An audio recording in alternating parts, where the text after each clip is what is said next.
sobre esse assunto tão importante para a gente, que é o comercial. E tudo que a gente vai falar aqui. A gente é de Natal, Rio Grande do Norte, da Alessandra RN Júnior. E aí, meu nome é Bruna, eu sou atual gestora de branding das 59.000. Eu estou no média um ano e 2 dias. E é isso. Agora a gente vai falar um pouquinho sobre as 59.000, né? Quem é essa J aí, muito louquinha, muito doidinha. A 59.000, ela tem 10 anos de história, ela foi fundada lá em 2009, ela vai fazer 11 anos no próximo mês, em agosto. A gente tem 2 anos de federação e atualmente a gente trabalha com gestão de marca e gestão de comunicação. Então, na parte de gestão de marca, a gente trabalha com personalidade visual, processo de nomeação de marca, alguns materiais office também.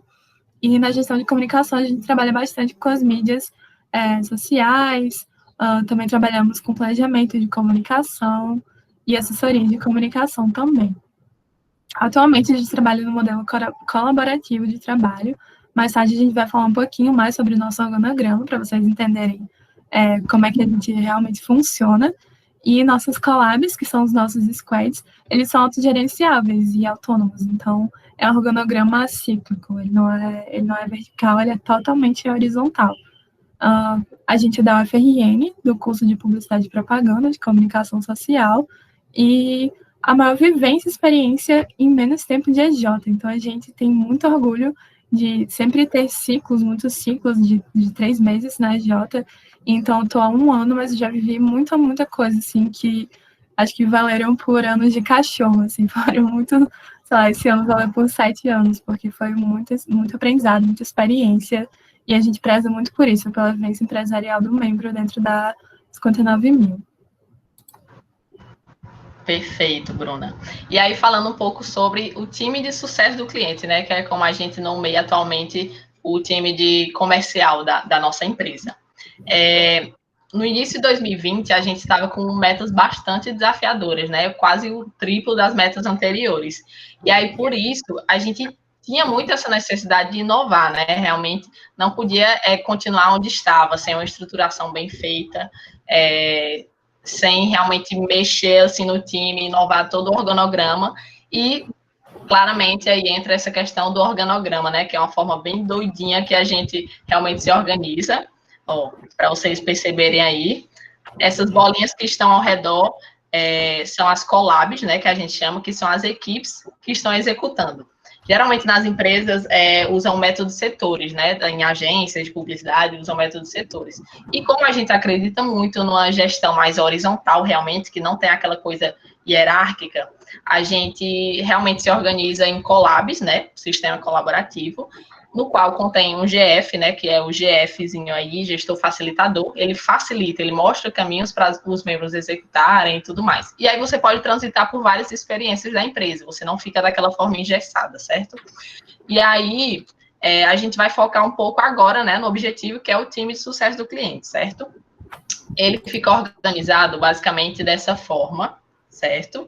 Em 3 vertentes. A gente sentia muito essa necessidade de realmente guiar os passos bem direitinho. E aí a gente estruturou em 3 vertentes principais. Experiência comercial, né, que está mais à frente dessa primeiro contato, essa abordagem, SDR, captar leads. E aí, depois, ele passaria para a solução comercial, né, no qual a pessoa vai diagnosticar, montar uma proposta, fazer um follow-up, que eu estou atualmente nessa parte, e gestora de brand, né, que atualmente está a Bruna, que ela cuida mais especificamente dessa comunicação interna da empresa, como o lead vai chegar na empresa, qual a primeiro contato que ele vai ter, e a gente montou um script realmente personificado com a nossa cultura, e a gente pretende que todos sigam essa comunicação, né, de forma mais assertiva, realmente.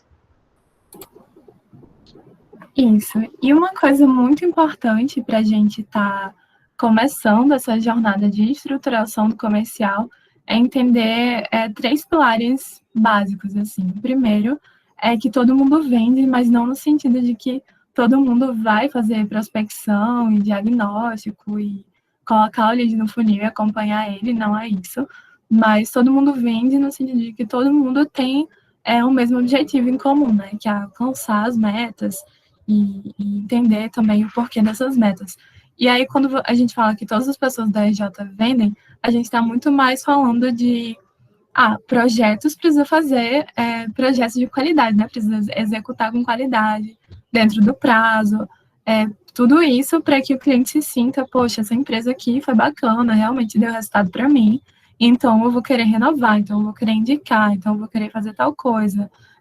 Gestão, precisa manter os membros engajados e motivados vão executar muito melhor. Então, todo esse ecossistema, ele é muito dependente, né? Sempre realmente um círculo de fatores que, se alguma coisa não está indo bem, é muito provável que as outras coisas não vão muito bem também. Então, se o projeto não está indo muito bem, é difícil que o comercial consiga vender e que o comercial colocar para dentro da casa realmente vai ser muito efetivo, não vai dar churn, rescisão de contrato e tal. Então, é importante saber que todo mundo tem esse papel, realmente, de cuidar do cliente. Falando um pouquinho também sobre o perfil do vendedor, né? Que muita gente tem essa... Eu mesma, acho que Isa e todo mundo que não tinha tanto contato assim com vendas, sempre tinha aquela imagem meio... Ai, nossa, o vendedor, ele só quer me vender qualquer coisa. A gente tem muito aquela imagem de vendedora da C&A, do cartão, tipo, meu Deus, por favor, compre esse cartão, sabe? E não é bem assim, tipo, a gente precisa trabalhar com vendas consultivas, onde você realmente vai fazer um papel de consultor daquele cliente, de entender quais são as necessidades dele e como é que a sua empresa pode ajudar naquela dor que ele está sentindo, né? Então, poxa, eu vi que esse cliente realmente ele está precisando disso daqui. Eu posso oferecer isso? Se não, eu conheço alguém que pode oferecer isso, porque se você, naquele momento, não fechar com aquele cliente, não quer dizer que você nunca mais vai fechar com ele. Você pode deixar a porta aberta, você vai gerar uma boa impressão da sua empresa, e isso, às vezes, vale muito mais do que uma venda perdida, né, que vai ser uma venda detratora. Show. E aí, falando um pouco, né, do que a gente fez para realmente estruturar o time comercial da empresa e gerar realmente esse acompanhamento que a gente teve de, por exemplo, fazer o melhor mês da história das 59 mil. E aí, eu e Bruna entramos, assim, recém-novas no time comercial, né? A gente não sabia de muita coisa, então foi tudo muito, assim, novo pra gente, mas a gente pegou meio que o carro andando e pegamos o feeling da coisa e aí a gente só foi indo. E aí, dentro disso, a gente estruturou muitas coisas que fizeram parte disso tudo, né? Que foram, primeiro passo, as parcerias. A gente não pode falar aqui hoje para vocês sem citar as parcerias que a gente fez com a Easy, que é um curso de vendas que realmente esteve ali acompanhando a gente. A gente participou de cursos deles, a gente recebe mentorias de forma mensal para saber como é que está o funil da empresa, como é que está rodando atualmente, como a gente está abordando as pessoas, se está sendo de forma assertiva. Então, vale muito a pena fazer esse tipo de parceria, né? Porque, enfim, venda acaba sendo uma troca. A gente consegue estar entregando algo para eles, eles conseguem estar entregando algo para a gente. E algo que facilitou bastante, né, nos nossos processos, usar melhor as metodologias de venda, e tudo isso contribuiu. E aí entraria a qualificação também. E aí, falando um pouquinho sobre a qualificação, com a implementação desses novos conhecimentos que Isa já citou, a gente viu a necessidade de aprimorar a nossa qualificação, a qualificação dos leads que chegavam até a gente, para, além de diminuir o tempo do nosso funil, a gente não gerasse mais desgastes e perda de tempo com leads que eles não eram realmente clientes em potencial. A gente não fazia o descarte imediato, como eu falei. Caso o lead ele não fosse um cliente em potencial, a gente sempre tentava ajudar, indicando empresas parceiras e tal, da rede federada, porque isso ajudaria muito também na nossa meta de conectadas. Então, se a gente indica alguma EJ federada, a gente recebe uma conectada, né? E a gente fortalece a rede. Então, isso é bem bacana também. E a técnica que a gente mais utilizou nessa qualificação foi o BUNT, que ele visa colher informações sobre orçamento, autoridade, necessidade e a urgência de compra para esse lead. E aí, falando um pouquinho sobre o Vendarketing, basicamente a gente trouxe a responsabilidade do marketing das 59 mil para dentro do time comercial, desde a criação de conteúdo, de materiais ricos, até as estratégias de planejamento de comunicação, porque antigamente, no ciclo passado e antes também, toda a parte de marketing do branding da 59.000 ficava sob responsabilidade de projetos. Isso não fazia muito sentido, uma vez que a gente é o front da empresa e a gente traça a jornada do cliente, né? Então, é nada mais justo, né? Assim, tipo, tem muito mais sentido que o marketing fique na parte do time comercial, realmente. Então, a gente também trabalhou com o script de primeira abordagem dos leads, que eles chegavam pelas redes sociais, visto que hoje a maior parte da nossa prospecção ela é feita de forma passiva. Então, isso colaborou bastante para que a gente tivesse uma jornada mais mapeada do cliente, desde o primeiro contato dele com as 59.000. E aí não bastasse tudo isso, né? Como a Bruna citou antes, uma equipe estando engajada, claramente ela vai estar mais motivada para vender, né? Fazer os seus processos e se animar com novos desafios. E aí, como a gente conseguiu realmente manter essa conexão de time muito forte, né? Primeiro passo que realmente gerou identificação maior foi o fato de termos 3 mulheres no time, né? A liderança e 2 executando. Então, isso facilitou, querendo ou não, um pouco. Mas, para além disso, a gente manteve a constância de ter uma reunião de time semanal, assim, sempre. E aí, quinzenal, a gente tinha um acompanhamento, né, mensal individual com a líder de sucesso do cliente, né, acompanhamento individual para saber nossos projetos futuros, o que a gente espera do próximo ciclo, enfim. Então, fora isso ainda, a gente tinha, acho que era de forma quinzenal, era mensal, encontros de conexão mesmo, para a gente se conhecer, saber do que a gente gosta, enfim. E entra muito essa questão da transparência, né? É muito importante a gente conhecer o time da gente, com que tipos de pessoas a gente está lidando, até para gerar estímulos individuais, né? A gente sabe que cada pessoa funciona de forma diferente. E aí isso ajudou bastante.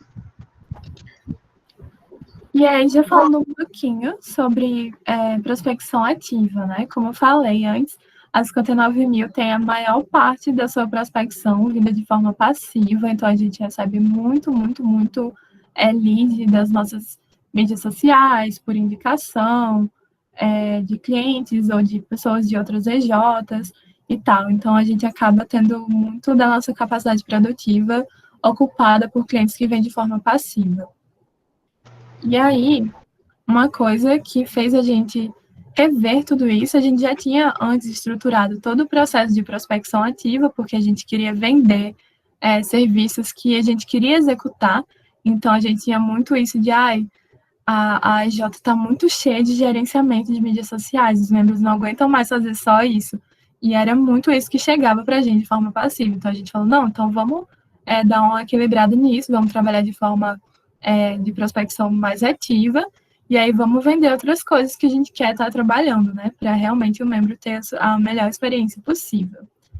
E justamente porque a nossa capacidade produtiva ela estava um pouquinho lotada, e está ainda hoje bastante lotada, a gente pensou em fazer produtos escaláveis, o que seria muito interessante e traria muitas vantagens para a gente, né? A gente não precisaria ficar acompanhando aquele produto por muito tempo, simplesmente trabalharíamos com essa parte de, vamos realmente fazer esse produto, desenvolver esse produto, e uma collab que desenvolveu esse produto foi a Collab 17, e aí a gente vende ele, não vamos mais precisar ficar tão preocupados assim com contratos de 3 meses, e sim vender produtos escaláveis que são um pouco mais baratos, são mais acessíveis, e, enfim, vai dar super certo. A gente fez essa produção junto com a Apta Consultoria, que foi um projeto conectado nosso, então foi o Box Procel Inclusivo. É um guia de humanização para processos seletivos com mais diversidade. Então, nesse box você vai encontrar passo a passo de como fazer um processo seletivo totalmente humanizado, totalmente incluso realmente, não só diverso, mas inclusivo, e, enfim, ele foi muito legal, somou bastante, e todos os membros da EJ, a gente fez um Prospect Day, e aí todos os membros de projetos, da liderança, todo mundo participou de vendas desse box, então foi bem bacana. E aí, tipo, o que nos motivou de fato a iniciar, né, essa prospecção ativa e realmente saber que a gente podia ir mais longe. E o primeiro passo foi realmente isso de objetivos maiores, né? A gente sempre ouvia que, inclusive do curso da ISA, né, curso de vendas, que a gente tinha muito potencial de prospecção passiva, mas a gente também tinha muito potencial de abordar as pessoas, né, de apresentar o nosso produto, apresentar quem somos, e enfim. E aí isso foi um ponto crucial, né, também. Realmente a inconformidade entra muito nesse ponto também.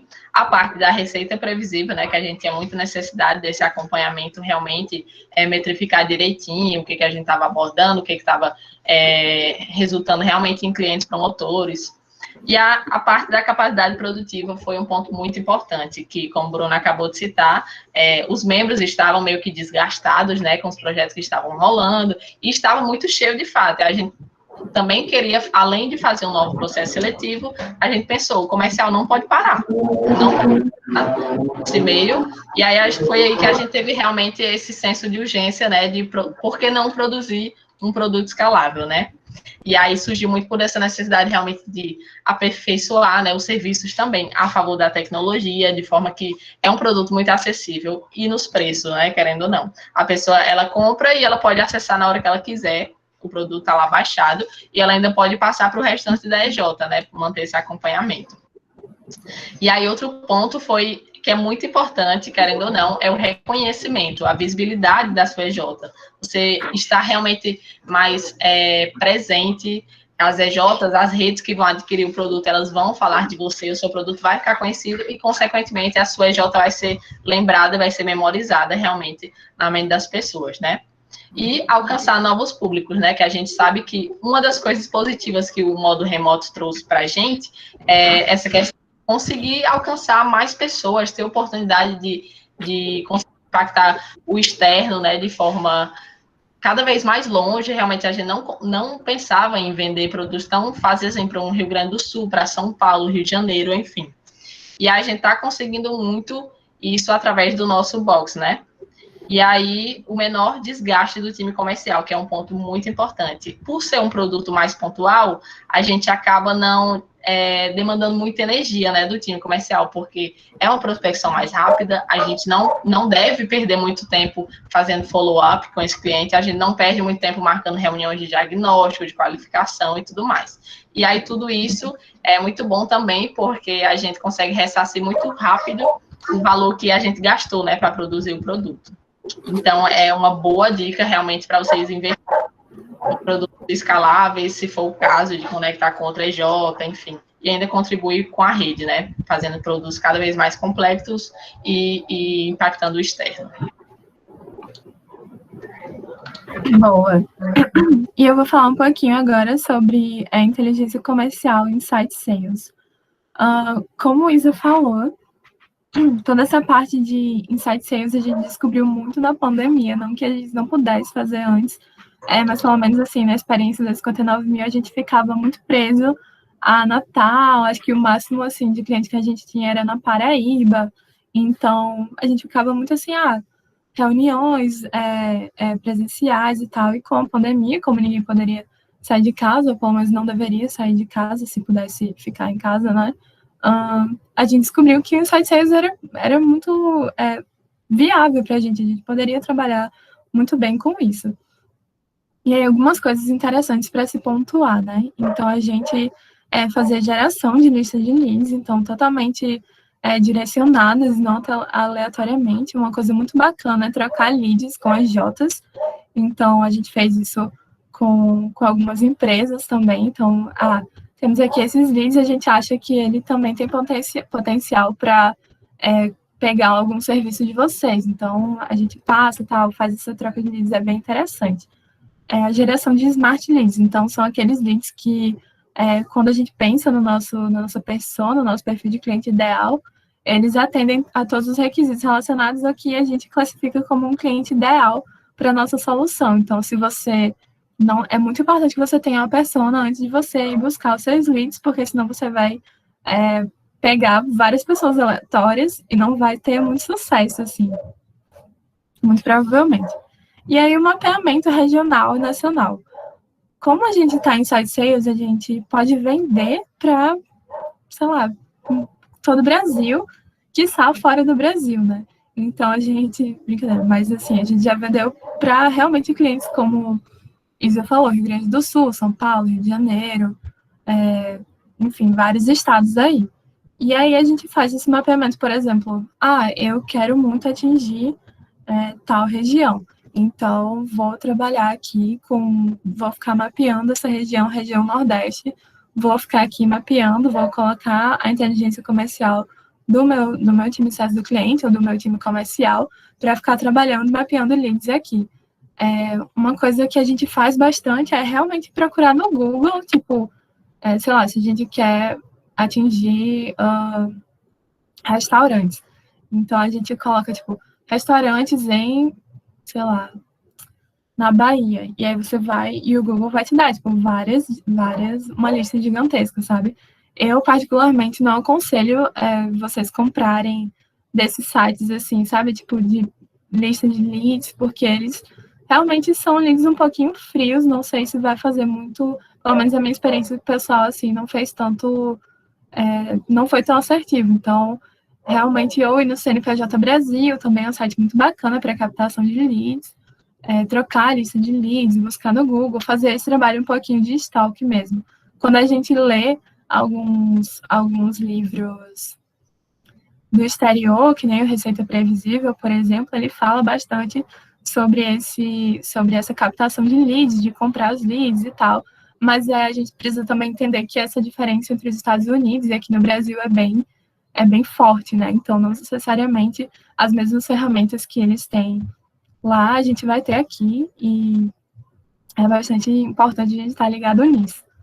E outra coisa super importante também é a qualificação dos leads. Então, ter técnicas para realizar uma qualificação eficiente. Então, como eu falei, a gente trabalha com Bunch, tem o Spin Selling também. Então, a gente pode estar trabalhando realmente melhor a qualificação de leads para você não encher o seu funil, não perder tempo e energia do seu time comercial.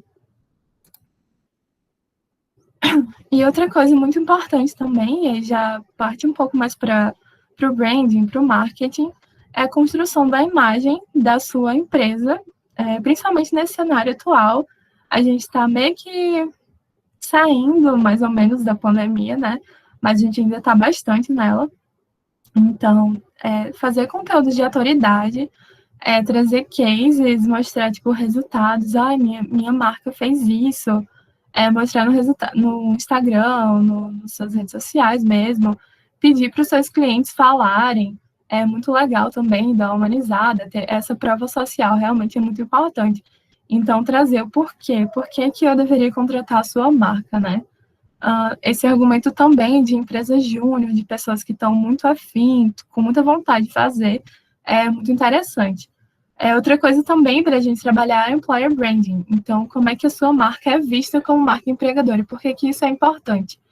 Quando você vê que uma marca ela tem membros muito motivados, a tendência é que os projetos dessa marca sejam muito bem feitos, né? Sejam muito bons, porque as pessoas ali estão super motivadas, elas estão aprendendo muito, então sempre falam, tipo, fizemos aqui essa capacitação, mimos para os nossos membros, sempre está realmente cuidando dos seus membros e mostrando como a sua empresa faz isso.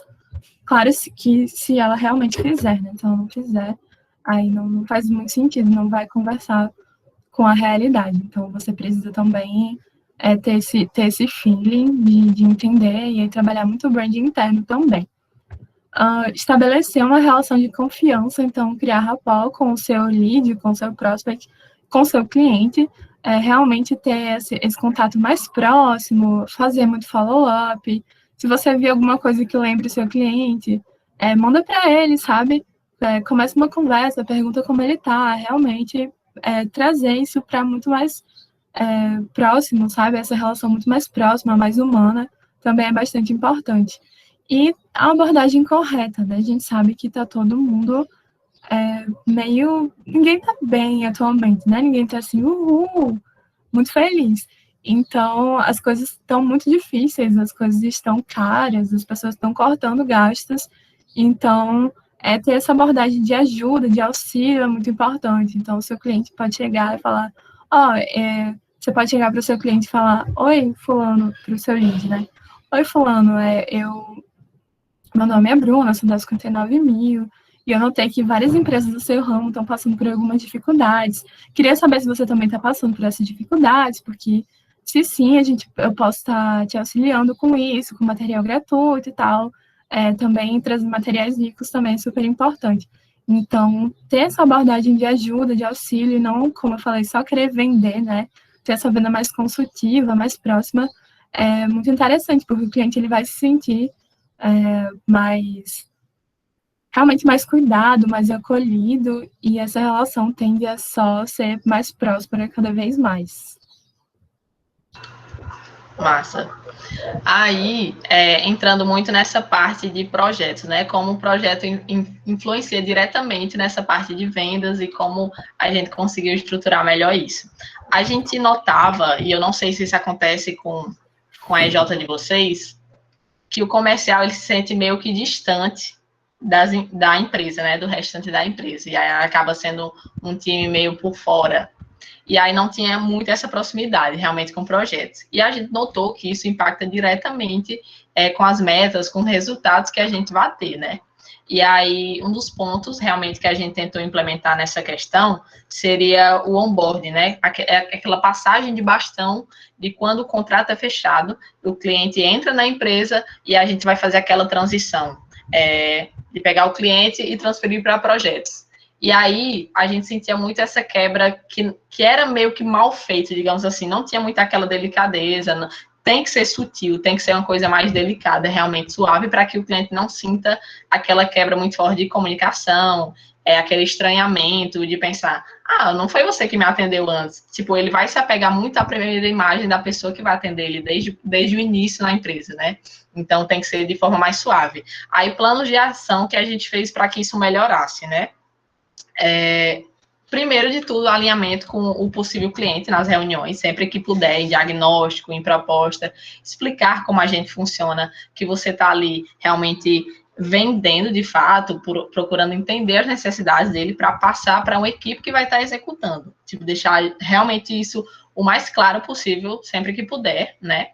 E aí, depois desse alinhamento constante, é interessante que quando você vai fazer essa ponte entre as duas vertentes, você consiga alinhar tanto com projetos, quem é o cliente, que eu vou falar até mais à frente nessa questão de transparência, enfim. Quem é o cliente, como ele se comunica, o que ele gosta, ele fala mais, ele fala menos, qual o projeto que você indicou, o prazo, enfim, alinha tudo bem direitinho com a equipe e depois alinha com o cliente, quem são essas pessoas, né, que vão estar cuidando dele de agora em diante, para que o cliente sinta muito que não é você que vai estar sempre ali para se der algum problema, entende? Mas, claro, sempre mostrando essa disposição, né? Estou bem à disposição para te ajudar, mas saiba que a equipe também pode. E aí, entrando mais nessa parte de rotina de acompanhamento, né, que Bruna falou, é muito de gerar esse senso de ajuda para o cliente. Não parecer que você está indo só querendo empurrar uma venda. Então, tudo isso, essa conexão que você consegue gerar com o cliente, inclusive tem clientes que a gente virou amigos já, sabe? Assim, a gente tem um carinho imenso, a gente pergunta sobre se der abertura, claro, você não vai chegar para qualquer cliente perguntando, e aí, tomou café hoje, entende? É uma coisa assim. Mas, enfim, se ele soltar alguma coisa da vida dele, se você sentir que ele gosta de conversar, e você gera uma confiança, entende? Tipo, perguntar o pessoal para gerar rapport, né, que é aquele famoso termo de conexão. E isso tudo gera uma possibilidade de upsell, né, que é ele realmente voltar para a sua empresa, ele querer outros serviços a mais. E tudo isso entra também na parte de fidelização, né, como eu citei, realmente ele gostou do seu produto e ele vai querer mais e mais, cada vez mais ele gostou do seu trabalho, enfim. E a gente tem muita cultura de mimar os nossos clientes, né, isso é muito importante. Sempre que a gente tem, tipo, uma parte de investimento, realmente financeiro, a gente, no aniversário do cliente, a gente manda um bolinho, você alcançou essa meta aqui, manda um mimo, um doce, enfim. Tudo isso faz a diferença realmente na conexão que você vai ter com o cliente, né? É realmente uma cadeia onde todas as partes se complementam.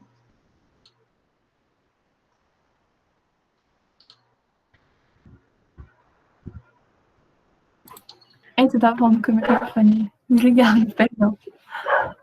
E quais os resultados disso tudo, né? Dessa estruturação do time de sucesso do cliente ou do time comercial. A sua empresa ela vai ganhar maior visibilidade, então você vai ter muito mais autoridade no seu nicho e como realmente modelo de gestão, não só no seu nicho, mas como modelo de gestão de uma empresa realmente. E aí a gente está muito mais próximo da nossa meta, a gente está muito feliz com os números lá no portal. E aí a meta, ela representa tudo isso, né? Ela representa propósito, ela representa vivência empresarial e ela representa que a gente realmente é capacitado, que a gente conseguiu, que a gente se organizou. Então, é muito importante a gente estar próximo realmente da nossa meta, entender como é que ela funciona e todas as estratégias por trás dela.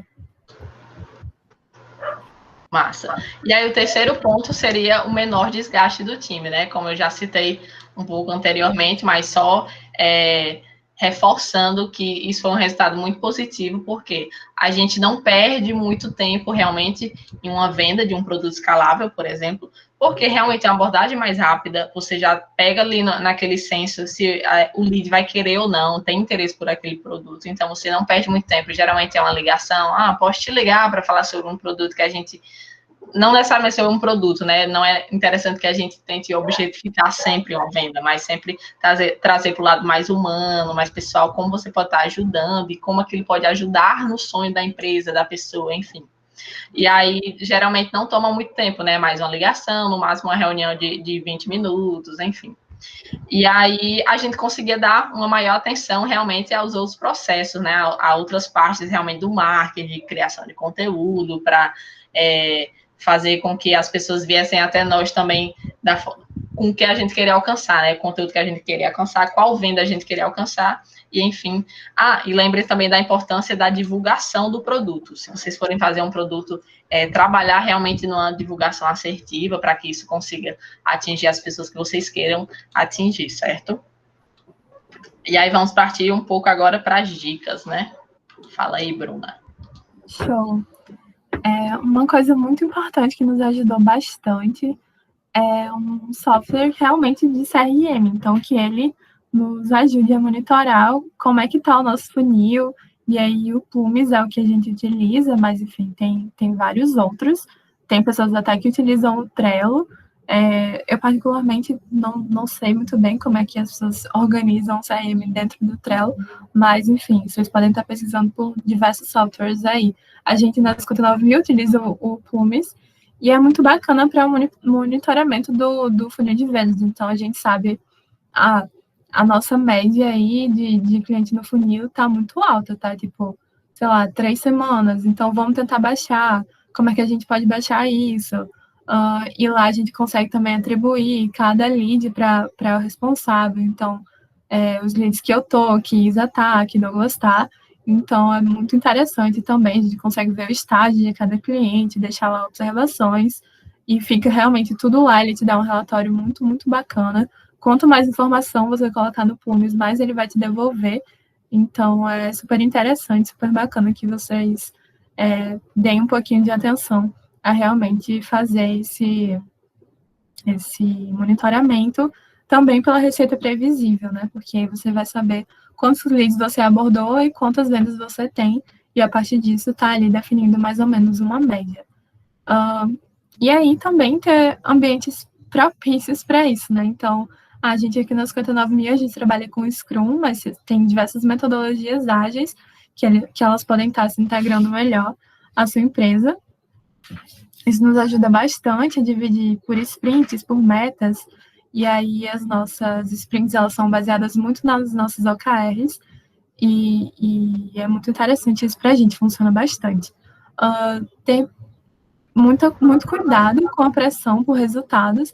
A gente sabe que todo mundo quer atingir a meta, que a meta é importante e tal, mas entender como que isso está sendo cobrado, se está sendo cobrado de uma forma motivadora, de uma forma que vai realmente ajudar o membro, ou de uma forma que está sendo um pouco tóxica, que está, tipo, minando a vontade do membro de estar ali.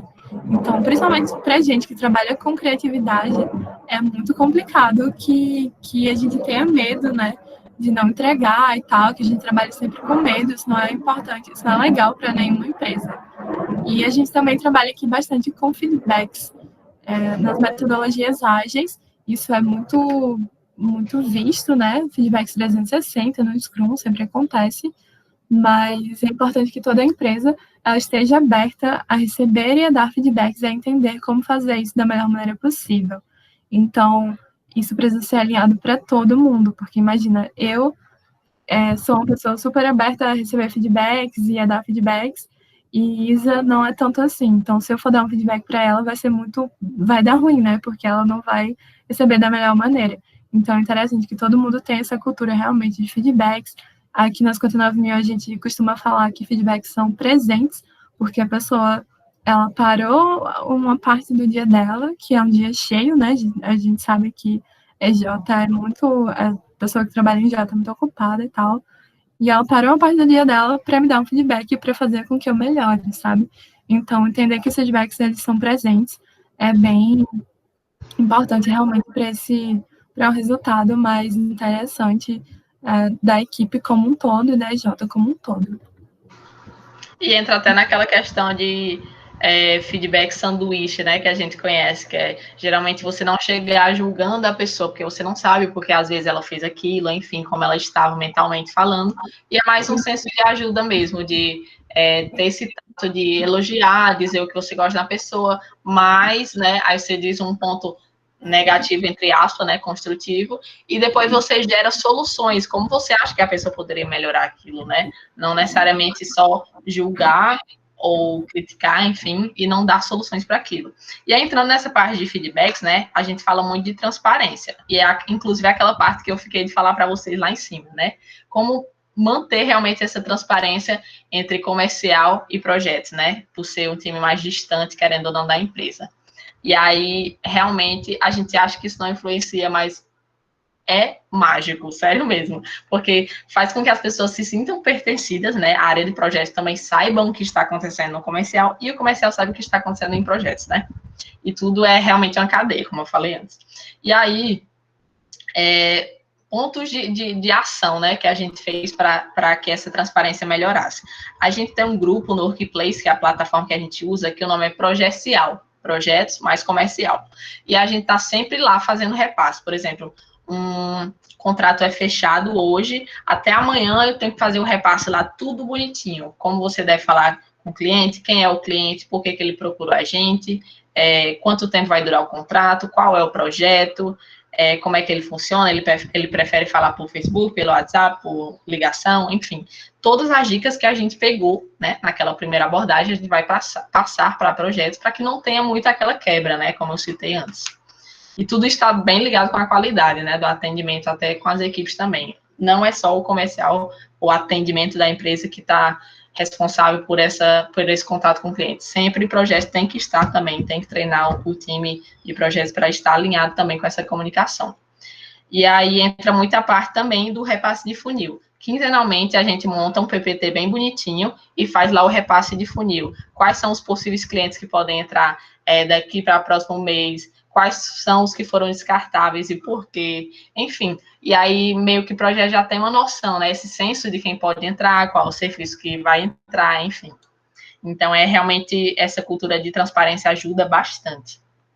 E aí entra muito a questão da integração, né, também, que é não ser um setor, time, a parte da empresa e ausente. A gente consegue realmente saber quais são as dores de cada setor, digamos assim, o que aquele time está passando, o que ele está fazendo, quem é que pode estar entrando de cliente, quais são as oportunidades que isso pode estar gerando, e, enfim, realmente manter uma EJ colaborativa, né, que é o que a gente acredita muito nesse senso. E aí, uma dica, assim, por fora, né, que eu poderia estar dando para vocês, se tiver a possibilidade, é realmente tentar inserir o marketing, né, nas mãos de quem está na parte de vendas também, porque você consegue ter um alinhamento melhor do que você quer vender, o que você vai divulgar. Então, tipo assim, tem que ter muito essa coerência, né? E o bem-estar da EJ também é muito importante, né? Essa parte de gestão. Então, tem várias lentes, então existem muitas interfaces que podem estar trabalhando, né? Não é só um ponto. E aí, com essas pequenas dicas, entre aspas, a gente espera estar conseguindo ajudar vocês, né, de alguma forma. A gente sabe que a realidade de todas as GEOs não são iguais, mas, enfim, a gente tentou trazer várias lentes de dicas para que consigam, pelo menos uma dica funcionar para uma, outra dica funcionar para outra, e aí a gente espera que isso tenha ajudado vocês de alguma forma. E aí, vamos para as dúvidas. Mandem, mandem, mandem. Não garanto responder aquelas. Mas, enfim. Hora de apontar, né? Aqui é na maldade. Brincadeira, gente. Alguém tem alguma dúvida sobre o que as meninas falaram? Podem ficar à vontade, manda no WhatsApp, ó. Também no WhatsApp, né? A gente vai botar o contato da gente. Se quiser mandar no WhatsApp, pode mandar. Com certeza. Manda no bate-papo, manda no e-mail, no WhatsApp, enfim, estamos super abertos. Tá rolando muito perfeitas aqui, não discordo. Ai, que lindo. O time pode perguntar, Kíria? Pode. Vai, eu queria perguntar, assim, como vocês trabalham pós-venda, na fidelização do cliente, principalmente. Quer responder, Isa? Pode ficar à vontade, amor. Mas se eu quiser complementar assim, de alguma forma, lembrar de algo, posso falar depois. Pronto, beleza. Nós, 59.000, a gente tem a gente gosta de dar nome para tudo, né? Então, o processo seletivo da gente chama PSIL, que é processo seletivo interno, URU, é realmente URU. A gente gosta muito de dar nome para tudo, para deixar bem personalizado, bem 59. E aí, a gente tem o nosso pós-venda, que a gente chama de fator 59. Então, todo contrato que a gente fecha, ele já tem ali dentro da precificação, um valor que ele vai ser o pós-venda do nosso cliente. Então, ele pode ser desde, sei lá, mandar pizzas para as Jotas. A gente fez isso com a Jota que a gente trabalhou no começo desse ano, que não era daqui, e a gente não sabia muito bem o que entregar para eles, então a gente enviou pizzas lá para as Jotas. Isso foi muito legal, foi muito interessante. A gente mandou recadinhos e tal, desde coisas assim até coisas realmente tipo de serviços, por exemplo, tipo, você fechou comigo isso, mas eu vou te dar, você fechou comigo uma consultoria de comunicação em redes sociais. Mas aí no final desse contrato, eu vou aqui e vou te dar um material off, um boné para a sua marca, sabe? Então, sempre dá coisas que eles não esperam, que eles ficam muito felizes. A gente costuma dizer que não é tanto sobre dinheiro, porque muito dificilmente uma pessoa vai chegar e, tipo, não vou fechar com você um projeto que era R$2.000 por R$2.050, sabe? Tipo, não faz tanta diferença assim, mas ele receber aquilo, ele receber o carinho, sabe, daquela equipe é muito importante. Então, sempre tentem reservar ali alguma coisa. Não precisa ser financeira também. A gente sabe que a realidade das RJs ela é muito diferente, então pode ser que realmente não tenha como. Mas, sei lá, tipo, se alguém da RJ sabe, aqui nas 59.000 a gente tem muitos diretores de arte, né? Então as pessoas desenham muito bem. Então, teve até um collab que fez isso para um cliente, ele aniversariou e eles mandaram um desenho muito lindo junto com um bolo para ele. Então, sempre ter esse cuidado, né? Entregar mais realmente para o cliente ficar, poxa, nossa, essa empresa realmente, ela me sinto acolhida, me sinto feliz aqui dentro. Então, entender um pouquinho mais sobre isso, sabe? Acho que seria isso, assim. Isa, tem mais alguma coisa para falar de pós-venda? Não, só reforçar realmente, gente, que não precisa ser grandes coisas, sabe? Tipo, você mostrar que lembrou de alguma forma, isso já faz muita diferença. Não é toda empresa que faz isso. Inclusive, a gente até fez um post sobre isso, não foi, Bruno? Um dia desse, que era o que um cupcake pode dizer sobre a sua empresa. Aí todo mundo ficou, oxe, o que esse post quer dizer, né? Mas é muito esse senso de que você não precisa dar um bolo gigante para o seu cliente, sabe? Mas, tipo assim, constantemente está agradando de certa forma. E um cupcake mínimo, ele realmente consegue dar um senso de satisfação, de acolhimento e felicidade, né, na pessoa, não necessariamente está constantemente dando coisas gigantes para ele. E aí pode ser um livro que você notou que o seu cliente falou que estava com dificuldade de gestão ali na empresa, dá um livro sobre gestão. Seu cliente falou numa reunião que adorava churrasco, aí dá um vale churrasco no restaurante, uma coisa assim. Então, é muito isso de trabalhar a escuta ativa também, né? Realmente se permitir ouvir o seu cliente, saber as dores dele, ou até conhecê-lo melhor enquanto pessoa, acima de tudo. E é isto. Gente, perfeito. Eu vou soltar uma dúvida, e aí acho que pode ajudar muita Jota também. Eu vi que vocês se preocupam muito com a experiência do cliente, eu acho que isso é muito válido para a jornada de vocês também e para a jornada do cliente. Mas a dúvida é que sempre para, assim, do nada, vocês, digamos, numa situação hipotética, recebem um NPS baixo, assim. Como vocês lidam com isso dentro da EJ? Como vocês agem, tipo, como agirem mediante a isso, sabe? Então, primeiro a gente deita e chora, né? Aquelas... Não, mas realmente a gente tenta muito mapear e conversar com a equipe que estava executando aquele projeto, o porquê que aquele projeto foi assim, sabe? Onde é que está o problema? Porque às vezes a gente nota que o cliente ele só quer ser ouvido, sabe? E a equipe ela não está ouvindo direito, ela não está prestando atenção nos mínimos detalhes. E a gente tinha uma cliente, por exemplo, que ela estava um dia desse meio que insatisfeita, e a gente notou que às vezes era só a comunicação, sabe? Que ela queria mais atenção, tipo, tinha aquela carência, ela quer ser ouvida, ela quer saber o que a gente está fazendo, entende? Então, vai muito primeiro de a gente tentar mapear o porquê daquele NPS, sabe? Primeiro de tudo, ouvir o cliente, por que ele deu aquela nota, né? Tipo, a gente tem que realmente acolher esses feedbacks como algo construtivo, né? Como a gente já citou, para saber onde a gente pode estar melhorando. Então, vai depender muito se foi na comunicação, se foi na qualidade do projeto em si. Então, é bem amplo, né? Digamos assim, não tem uma ocasião específica para dizer. Mas, primeiro de tudo, ouvir o cliente, saber sugestões que ele poderia dar, né, para melhorar, o que a gente pode estar fazendo, e mostrar sempre ser muito solícito, sabe? Tipo, como é que a gente pode estar te ajudando com isso? O que você acha que a gente pode fazer? Aí, tipo, a partir daí, já conversar com a equipe também, sabe? Saber onde foi que eles erraram, o que pode ser melhorado. Então, vai muito do motivo. E, para além disso, se tiver possibilidade, mandar um mimo, alguma coisa, um recadinho, dizer que sente muito, mas que, enfim, que isso não vai se repetir. E tudo isso é alinhamento, né? Tipo, a gente nota muito que a maior parte das equipes, elas estão conseguindo melhorar muito essa questão de estar mais presente, marcar mais reuniões com os clientes, para que a gente consiga entender perfeitamente as dores dele, para que não fique realmente esse gap, né, de desalinhamento, falta de comunicação e tudo mais. Mas é basicamente isso que eu consigo lembrar agora. E você, Bruna, tem alguma coisa a complementar?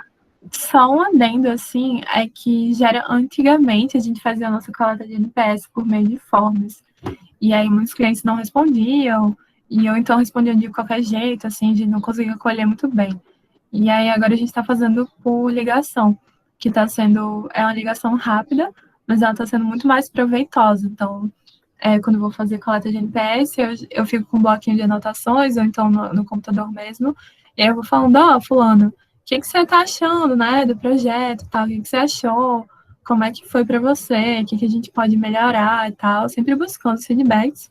E aí, por último, faz realmente a pergunta do NPS, né, que é de 0 a 10, quando você indicaria as 59 mil naquele projeto, realmente. Então, e às vezes, gente, o cliente, ele não sabe dar a nota, né? Às vezes acontece, também tem essas situações, né? Porque, pelo menos para mim, assim, uma nota 8 é uma nota muito boa, tipo, mas aí é um NPS neutro, né? Então, ele vai descer ali a sua meta de NPS, vai descer bastante, né? NPS neutro não é legal. Mas para muitas pessoas, 8 é uma nota muito boa, acima da média, sabe? Só daria 9, 10 se fosse, meu Deus, assim, sabe? Eles vieram aqui na minha casa e lavaram minha louça, sabe?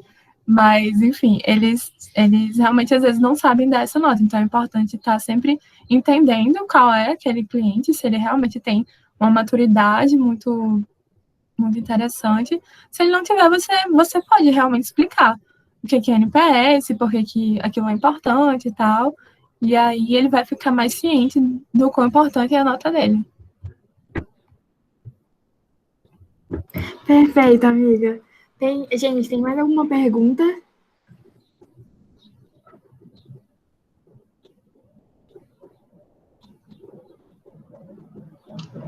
Peraí, cada um de uma vez. Mas, meninas, muito obrigada, assim. Ai, tudo perfeito. Muito obrigada. Eu acho que vocês enriqueceram muito a jornada de várias EJs aqui hoje, nesse processo.